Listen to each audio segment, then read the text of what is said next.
Okay, so I've been in Singapore for 24 hours now, and I'll give you a grading, my score for Singapore, which is obviously A+. I'm not going to say that, it's A+. Very nice being here. The community is really cool.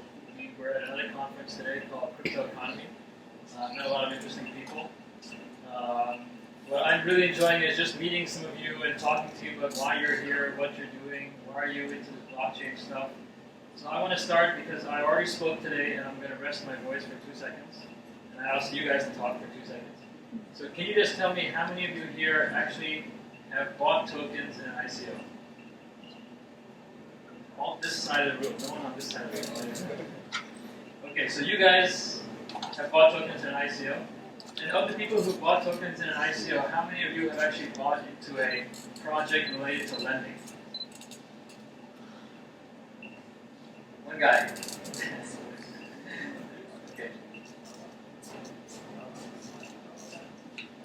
Got one? Maybe? Not sure? Okay, so this is something I wanted to understand, okay? Because when I think of, I've been in the financial sector for 20 years. As you guys, all of you guys have a wallet, all of you guys have, at least one bank account, probably all of you guys have a credit card. Many of you guys may even have mobile payment services. All of us are in the financial system. Okay, so when you talk about blockchain and financial services, there's no doubt that all of you are going to get affected by this. This is going to be a part of it. So why aren't more people buying tokens that deal with financial services projects? Because if you think about where these projects are going, these are going to be some of the biggest projects in the world. There's no doubt about it. Right? It's going to be financial services, healthcare, transport. Some of these things are going to be enormous. So anyone want to give me an answer? Like, what kind of projects are you actually buying tokens in? If only one guy or 2 guys are doing lending projects, like, what is it that's exciting when you look at ICO blockchain projects?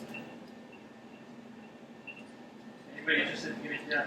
I get a lot of interest in going into protocols and interoperability. Right. And looking at the infrastructure projects. Right. Right. Okay, so that's a very good segue to what I'll talk about. Okay. Energies. Okay.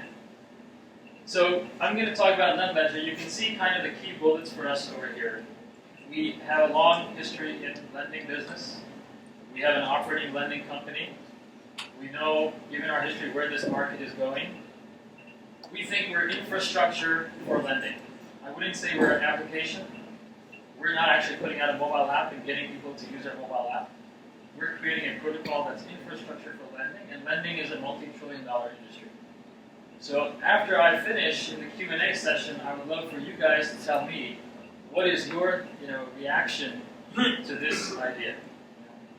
And how does this sort of compare for you in your minds after you've heard what I've said, and in terms of interest from an ICO purchase standpoint? That's it. Just to get the sense from you guys. Okay, that's that. So, some of you guys know about lending projects in crypto space. You may have heard of Salt, you may have heard of Celsius, you may have heard of ETHLend. LendLedger is not those things. Okay, LendLedger is talking about lending for the mass market, for small businesses around the world. What's our history in this space? So my first was sort of one of the first 3 or 4 jobs I had was as CFO of SKS Microfinance. SKS Microfinance ended up being one of the biggest ones in India. After I helped raise money in equity and debt for it, a few years later it IPO'd at over $1 billion valuation. It has now been acquired by one of the bigger banks in India. That's SKS. My partner founded Fino, which he spun out of a big bank in India. When he ran it, it had about 60 million customers, payment and loan customers. It now has a banking license. I helped start something called Diffusion, which was the first digital mobile lending business in Kenya, which turned into something much bigger with some of our other partners. My partner sold his previous company to Airtel and became CEO of the Airtel Payments Bank. And together, my co-founder and I have started about 1.5 years ago something called Happy Loans, which is a digital lender in India. So far, that business, which is the one we own today in India, has done about $12 million in loans, 21,000 loans, all across the country. And what I have learned going through this entire process is that all of this stuff is becoming more and more data-driven. We started out by meeting people face-to-face and giving them loans. Today it's entirely data-driven. We lend to people all across a massive country like India, and we never see them. We never meet them. Most of the times we never even speak to them on the phone, but we've got data about them and we're lending. You guys are not surprised by that, because how many of you have taken a loan for anything? Probably most of you have taken a loan for something. How many of you have ever met your banker for any of that lending? Probably not. It was driven by data. It was driven by some security that was all commoditized. So that's the trend.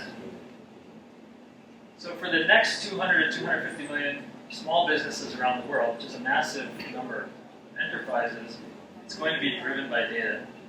This is a guy that we actually loaned to out of our India business. He's a milk trader in a medium-sized town in India. How did we lend to this guy without ever meeting him? Because he doesn't have a credit score, no one knows anything about this guy. We made a loan to this guy because he's actually accepting debit card payments at his shop.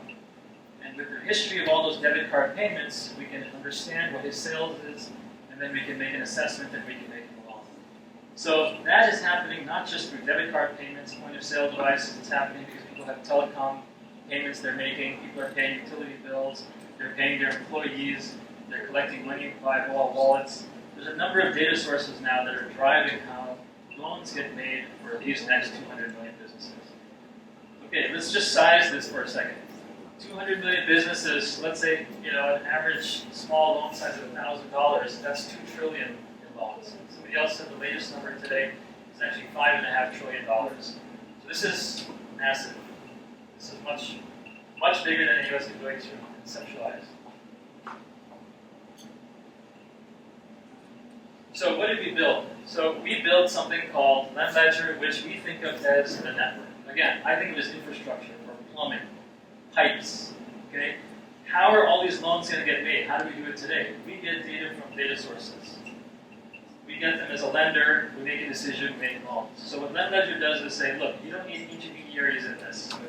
All of these data sources can share data, lenders can see that data, and lenders can make loans against that. If a lender wants an opinion, they can ask something called a credit evaluator, who provides an algorithm. But basically, we need to connect to all of these different parties. So that's one. So LendLedger, first thing it does is it connects various parties through open APIs. We've started publishing these on our GitHub. Step two is, if there's no intermediaries and we're all interacting in this lending ecosystem, we need to know who's a good actor, who's a bad actor, who's got good data, who's got shitty data, who's a good borrower, who's a crappy borrower. So every transaction, every loan gets recorded on Stellar. In the Q&A, somebody might ask me why Stellar, but the short answer is it's fast and it's super cheap. It's not like Ethereum. It costs us 0.0001 cent to actually record every payment for every transaction. Third thing is, we're not talking about P2P lenders. So I'm not here saying, well, I'm going to build this thing and all of you guys are going to lend to your neighbors or you're going to lend to some small shop somewhere. We're talking about banks and licensed institutional lenders making loans in fiat. Because our contention, having run these businesses, is they don't want to deal with cryptocurrencies. There's no bank you're going to talk to. They won't even open accounts in Singapore, as I understand. Forget about themselves opening and running tokens. So we give banks the ability and borrowers the ability to lend and borrow using fiat, and we use the token that gets staked to unlock the credits that then record the loan. So if I'm a lender, I want to make a loan, all I have to do is give fiat to something called a credit node. That entity stakes tokens, and now I have credits on the system that I can lend. I didn't have to actually own tokens that are volatile. Whatever I'm doing is pegged. I don't even have to see it. It's happening behind the scenes. All I know is some entity is staking tokens. This staking of tokens also is what drives the value of this lending. The more lending happens on the network, the more tokens are getting staked. And so it's a very clear correlation between the token and value and volume of lending on the network. Okay, I mentioned we have an Indian operating business. The run rate today is about $100,000 in loans we do every day. We started this thing because we realized, running that business, that look, if we want to do this across the world, which has always been the ambition, it's stupid to try to run this company and set another company up in Myanmar, and another company up in Singapore, and another company up in Indonesia. There's got to be a better way. And the better way is to create the network. But because we have this company, we can use this company and put it on Ledger, which is what we started doing. So Happy, which is the name of this business in India, Happy already uses the APIs and the interfaces that we're going to have with Ledger. By the end of the year, we'll put this entire thing on the blockchain. So our milestone number 1 is by the end of this year, 2018, we should have about $100,000, several hundred loans a day that are actually being recorded on Ledger. So the token has to be minted in December. We'll be starting the token sale. We're starting a private sale right now, but that's actually our first milestone. And I think that's unique compared to other projects who don't really have anything operating. This somehow got a little fuzzy, but this shows all the different data providers that we've tied up with in India. And these guys have API portals, and this is a real API hit that comes in. We've got tons of these happening every day. So this is actually running. This is the kind of dashboard we have for lenders. Again, this is live, real data for a lender who's making loans through our Indian operating business. And this is the kind of thing that Ledger is offering to lenders and data providers. So India is market number 1, but again, the reason we started this whole thing is for it to be a global operation, a global play. So to do that, we have to build a community, which we're doing in other markets. We know emerging markets really well. It's where we've been working for the last 20 years. So these are people that are in our network who really like what we're doing. They're the CEOs, COOs, ex-CTOs of banks, of data providers, of credit valuation companies. These are people who, when we go into their market, will be the first ones to start using us. So we're actually building this network already, and you can read more about these folks on our blog and our website. And of course, the team, I mentioned, my background, Manish, I spoke about some of the things he's done. He's been in banking in India for 25 years, and he started a number of ventures that I showed early on. Greg is here. Greg, you want to say hi? Greg, actually, if you guys have ever used Yahoo, some of you might be too young to use Yahoo. But anyway, Yahoo Sports was kind of the first big sports portal on the web, and Greg built that because he was an early employee at Yahoo. He's been in the Valley for many years since then. Sunshit, who will be here in Singapore in a couple of days, actually is a lead blockchain architect for us, as well as he also advises a number of banks and insurance companies in India. Daniela works with us in New York. And this is the whole team. Most of the folks here are completely on the tech side, based in Bombay or based in Pune, and building all the stuff you've already seen.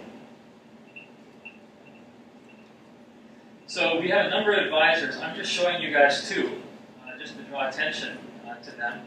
One is Nick Hughes, who's a former business colleague of mine, business partner, who actually founded M-Pesa. M-Pesa, which is based in Kenya, now it's in multiple markets, is the largest, most popular mobile money service in Africa at least. Used to be in the whole world. And Alex Mashinsky is also based in New York like me. Alex is the founder of Celsius. He's pretty famous in the crypto world. He was just on stage in Las Vegas debating Nouriel Roubini, who's a famous economist, about crypto good, crypto bad. So you can find him online a lot. He's just come on as an advisor, and he's also in the lending space. So where are we? Given all that stuff, we are now in the token sale phase. We decided, given the way markets are these days, we're not going to try to go out and raise 20, 30, 40, 50 million bucks in one shot, because we're already operating, and I don't want to slow that down. So we're going to do this in phases. We intended to sell a total of 45% of our tokens in this process. What we're going to do is sell a third of that now, which will raise, if you do these numbers, and I can explain it to you a little bit more. That 15% we sell now will raise anywhere from 3.5 to 8 million bucks or so, and we'll do that to achieve our first milestones. Our first milestones are go live in 2 markets. India, everything going well, will be the end of the year because we already have an operating business. The second market will be Myanmar, Kenya, possibly Indonesia, possibly Nigeria, a number of things that we're looking at, partners. So that's what we'll do with the first 2 markets, and at that point, we'll raise and sell further tokens to continue growing. I have a number of other slides that go into more detail on some of this stuff, but I'm going to stop here. If you guys have questions, would love to hear them. And after that, give me your reactions, because this is a really informal group, so we can kind of chat. And I'd love to hear questions, critiques, what you're skeptical about, etc. So Over to you guys. Yeah. From my broker, my Indian banker, based on your Indian contact. So what's the NPL first? Sorry, what's the NPL? NPL 2%? Based on your existing. That's the current number in our Indian business. And then how do you recover the money? So it's a typical thing. You make phone calls. If they don't respond, at some point you send letters. What we have that's a little different is we have partners who give us data, right? So you're a shopkeeper. I gave you a loan because people are paying you with a debit card, right? You stop paying the loan back to me. Let's say you stop. You're the big guy. Let's say you stop. Okay? You stop paying the loan back. Generally, that's happening because you're not giving your customers that swipe machine anymore. So now the swipe company, which gave you the data, is not getting any business. So they have a field force. They're coming to your store and they're saying, hey, why aren't you using the swipe machine? Okay? Because I get repaid every time somebody swipes a card in your store. So we have, because the data providers are actually giving us data on our borrowers, the data providers are all over the countryside. They're the ones who are getting data. They will actually come to you and they'll figure out what's going on. When you use the same tactic as what I know, correct me if I'm wrong, the idea is that if you don't pay, like say, your electrical bill, you'll cut off your telephone, your handphone mobile, because they're related. It doesn't work like that in India, that I know. Good point. Yeah, he said, what happens, he says, what is the NPL, non-performing loans? And the second question was, how are you going to recover? So my answer to the first question was 2% is the current number for our Indian business. Okay? And my answer to the second was a couple of things. Number one, typical collections process of phone calls and letters, etc. We do an average ticket size of $500. Those are the loan sizes we do with our Indian business. It doesn't make sense for us to take people to court. So that's kind of what we're doing. The other thing I said was that we have the data providers who give us data who have on-the-ground field networks. And so they're also helping to figure out why the guys are repaying. Okay, I have a question. Are you loaning cash or the token? Here, on your left. Are you loaning cash or are you loaning the token? Okay, the Indian lending business today is a digital lending operation where we're just lending fiat currency, but it's all electronic, it's not actually cash. Okay, so is the future. So after you launch a token on Stellar and you propagate, what are you actually loaning? Are you using the token for the loan or fiat again? No. Okay, good question. So I don't think anyone wants a loan in tokens. Okay. And lenders don't want to make loans in tokens. We're talking about institutions. So the lending and the borrowing is going to happen in fiat. Okay? Because that's what people want to do, that's what's easy. But we need to record the loan on the blockchain, which means there has to be some transaction of $1,000 or $10,000. The loan, that transaction has to be on the blockchain. The way we do that is the lender gives the fiat to something called a credit note. The credit note stakes tokens and gives the lender back. Behind the scenes, these credits are pegged. So if the lender, you, make a loan of $1,000, you end up, your blockchain has a wallet, an address, which now has 1,000 ledger credits. It's pegged, okay, the dollars. That then gets sent to the borrower. So you've now made a loan. You handed over $1,000 US, and there's a transaction on the blockchain. So the loan is backed by the token somehow, right? Yeah. It's like It's just like a loan accounting. backed by token. It's accounting. I would say backed by. It's just like an accounting. This credit note is still sitting on your $1,000. So the second step is the borrower does not want credits. He doesn't want these ledger credits. He wants fiat. But he has received ledger credits. He gives them back to the credit note, who unlocks the staked tokens, and the credit note sends that fiat to the borrower. So the lender now saw that he gave over $1,000. The borrower saw that he received $1,000 in the pocket. And because credits pegged to the currency exchanged hands on the blockchain, we have a record we can trust on the blockchain. And the last thing that happened is the credit node is an important role in this whole network. And because he's important, and he or she will continue to be important over the life of the loan, we ask them to stake 10% of the loan value in a bond. So at any given time in the life of this network, we will always have 10%. That's what we all, community, we govern this thing. 10% will be locked up in bonds, always. So as the network goes from 100 loans, $1 million to 100,000 loans, $100 million, the surety bond value, the stake, will always increase in value. And with a fixed supply of tokens mathematically obviously will increase in value also. So that's the way we build this token economics. Yeah. So I recently heard that the government said that they do not want cryptocurrencies in India. Yeah. They did anything with tax and all those things. Right. And according to the government rules, that you can't send a lot of money outside from India because of FDI issues and all those things. Right. So, like, how you are like make up this thing with like, cryptocurrency and government, like how you? Yeah. How do we deal with India? Bottom line, how do we deal with India? So the way we're doing this in our first market is, we will be the credit node. It's our Singapore entity, okay, which we've already incorporated.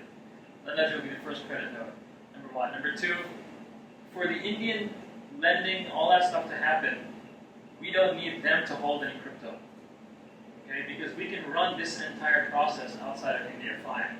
We just need to know that the lender has put money someplace that we can see it, and we as a credit node have the ability to then disperse that to the borrower. So we can, in India, just isolate all the fiat for the time being, and isolate all the crypto outside India. That's the way we intend to do it initially. Yeah. Background question. How much is the typical sort of duration of the average loan? What's the kind of what percentage of their business do you loan? Yeah. So I want to just preface that by saying, when I answer questions, I'm trying to be specific about what our Indian business does today and what Ledger can do. Because Ledger is just a protocol. You can do whatever the hell kind of lending people want to use it for. You can do auto loans, mortgages, whatever the hell we build around it. It's just open. Now, to your question about the current business in India, average loan size is $500. We do loan durations as short as 2 days. Weekend loans for businesses, all the way up to 3 months, 6 months. I'm just going to give you all the information. The interest rates are 2% per month. So that's prorated, whether it's 2 days or whether it's a year, 2% per month. Your question was, oh, well, we typically do $500, but that goes anywhere from 20, 30, all the way to a few $1,000. What percent of that of their business is that? Yeah, so now let's think back. I don't see your whole business. I have a data source about you, which could be your swipes, it could be your mobile wallets. All I know is that in the last 6 months, you've done, let's say, X thousand dollars using debit card collection. So I'm really lending against that. So in some cases, I don't know what your whole business is worth. All I know is that you've done $6,000 over the last 6 months, so I may make you a loan of $1,000 to $2,000. Yes, sir. Different,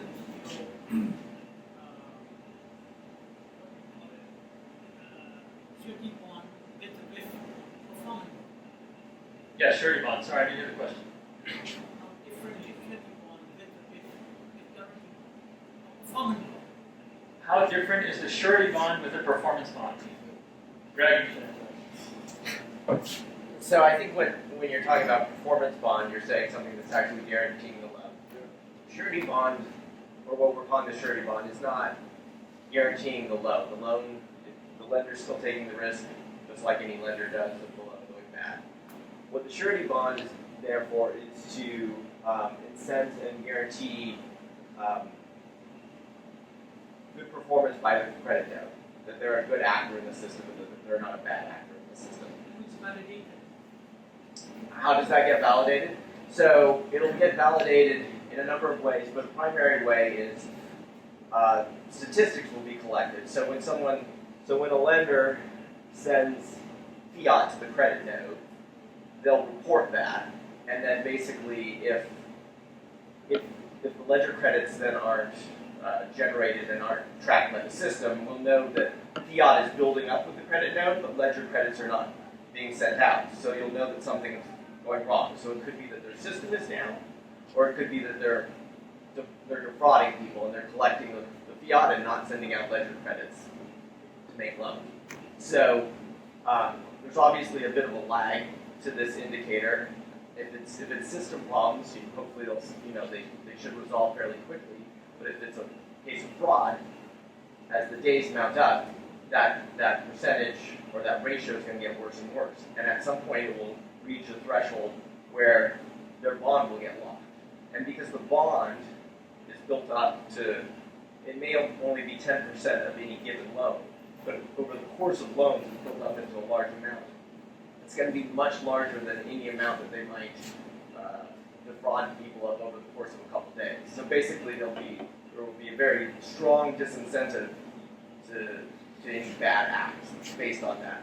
And so at a certain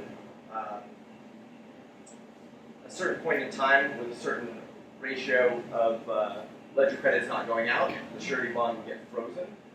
And then if that situation doesn't get corrected, eventually it will just get confiscated. And there's some governance mechanisms around that. We can talk more about that offline, how the governance of it all works. But that's the basic system that's going on there. No different with that of insurance law. What? No different with insurance law.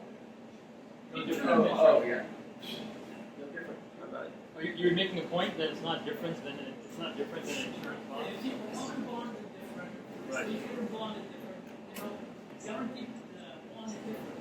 The kind of variety is don't quick one in one particular very valuation because they sell only not related to you. And how many of them how many offers are there? I think we should talk about that after, because I think it'd be useful for us to just talk to you. It sounds like you know more about this than we have thought about, which is why we're here. So maybe you have some time after we can talk about that. Other questions? We have time for 2 more questions. Okay, 2 more questions.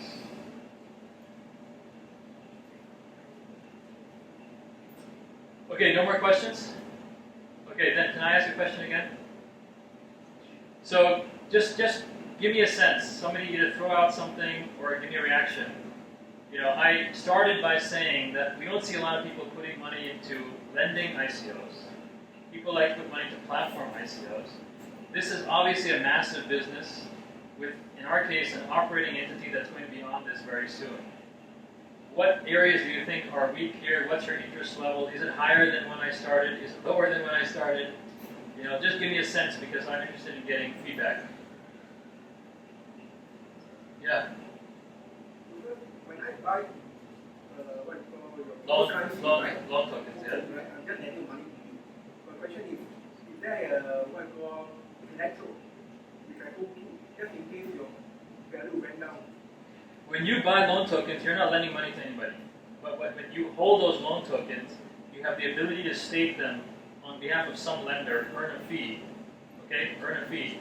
And the stakes add up as the volume of lending grows. Let's say the best case scenario, what happens when your loan doesn't perform, right? If the loan doesn't perform, it doesn't have any value on it. It doesn't have any bearing on the value of the So loan. is there any what collateral, something that you check, guarantee? Yeah, but what I'm saying is that the performance of loans has nothing to do with our token. The loans, 20% of loans can go bad. All that means is people are going to use the system less. That's what it might mean. Over time, maybe the token will increase value. But I think, at least our experience and the fact that in general, this lending is happening at a massive scale, I don't see that going on, right? I mean, lending is proven. You guys all have credit cards, right? This is, When I buy your token, you use money, and you don't lend it. no. The way you do the money. When you buy a loan token, I'm not taking that money and lending it out. If you buy a loan token, you're just allowing lenders to lend on the network. That money goes into building the network. Sorry? So the token release of fund. Right. What do you do with it? Okay, I understand you. When you give us funds, we're doing 2 things. Number 1, we're building this thing so that lenders can use it, and we're evangelizing and doing more partnerships with more people like the faces I saw in more markets, so more lending happens. Look, there's no doubt about it that this stuff is going to happen. Lending is going to happen. In any market you look at, credit, personal credit, small business credit, with data like this is going up. So that's going to happen. Now the question is, how is it going to happen? Is it going to happen because we have an open network, or is it going to happen because every bank has to go find a data source and do it individually, like we did in India, which is taking us a year and a half to do all those partnerships. I don't think it's going to work that way. I think whether we build it or somebody else builds it, this network is going to exist, and data is going to be open, it's going to be available for lenders, and lenders are going to lend. So now the question is it going to be Ledger, or is it going to be somebody else?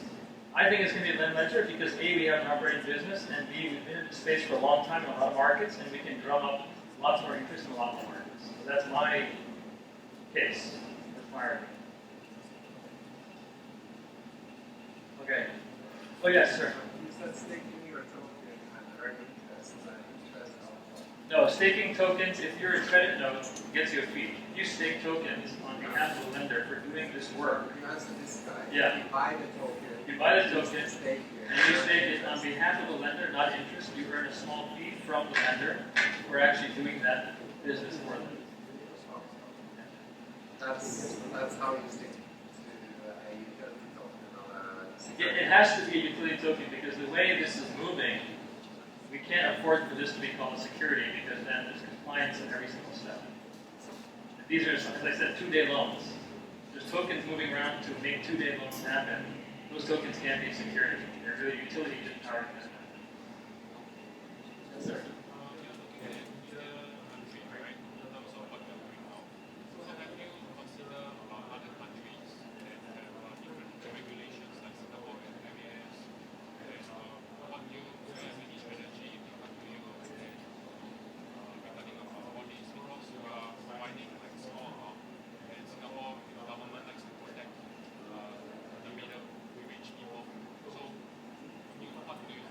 So, we have to make sure this network is legal in every market.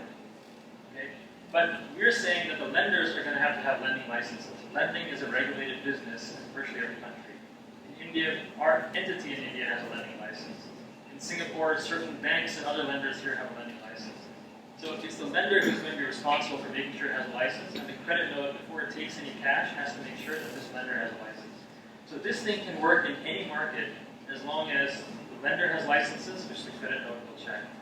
And we just have to make sure this general process is legal.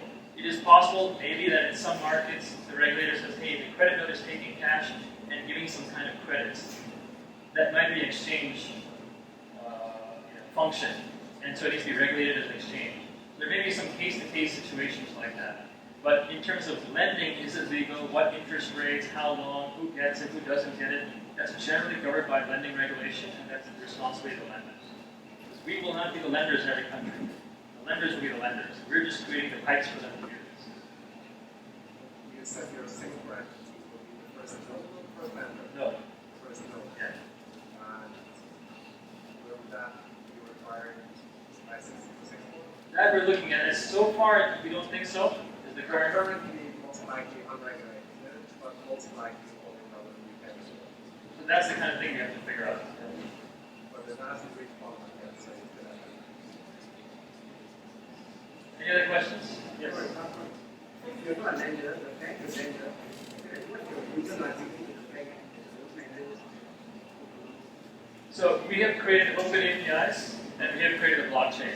The lender has no relationship with me. The lender has some relationship with a credit note, which it's done business with. The lender is paying a data provider fees to get data. The lender is making a loan to a borrower, so there's a loan contract. Those are all the business relationships it has.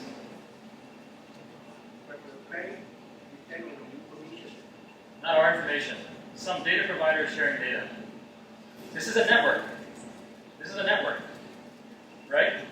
Today, the lender who is giving you a credit card is getting data on you from various data sources.